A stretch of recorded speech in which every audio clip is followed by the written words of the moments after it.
زندگی کیا ہے؟ زندگی حسین ہے، اس سے پیار کرو۔ زندگی چیلنج ہے، اس کا تم ڈٹ کر مقابلہ کرو۔ زندگی حقیقت ہے، تم اس حقیقت کو تسلیم کرو۔ زندگی ایک مسافر ہے، تم اسے اچھی راہ پر گامزن کرو۔ زندگی ایک غم ہے، تم اس غم پر ہمیشہ قابو رکھو۔ زندگی خلوص کا نام ہے، تم اس خلوص کو دوسروں کے لیے وقف کر دو۔ زندگی مہمان ہے، تم اس کی میزبانی کرو۔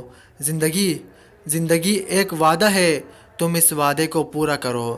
زندگی ایک نعمت ہے، تم جتنا چاہے اس نعمت کی قدر کرو۔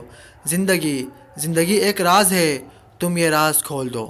زندگی ایک خوشی ہے، تم یہ خوشی ہر ایک کو پہنچاؤ۔ زندگی ایک استاد ہے جس سے ہم بہت کچھ سیکھتے ہیں۔ زندگی ایک مسلسل جدوجہد کا نام ہے، تم اس کو تسلیم کرو۔ زندگی وہ ہے جو دوسروں کے کام آئے۔ قائد اعظم نے کہا ہے کہ زندگی ایک امتحان ہے۔ کسی نے کہا ہے، غریب مزدور نے کہا ہے کہ زندگی دکھوں کا گھر ہے۔ کتاب نے کہا ہے کہ زندگی مطالعہ کرنے اور نصیحت پر عمل کرنے کا نام ہے۔ زندگی ختم ہو جاتی ہے مگر موت ہمیشہ رہتی ہے۔ زندگی کا حقدار وہ ہے جو اس کی مصیبت کو اٹھائے، اور زندگی کا مقصد مزہ حاصل کرنا نہیں ہے بلکہ زندگی کا مقصد انسانیت کی خدمت ہے۔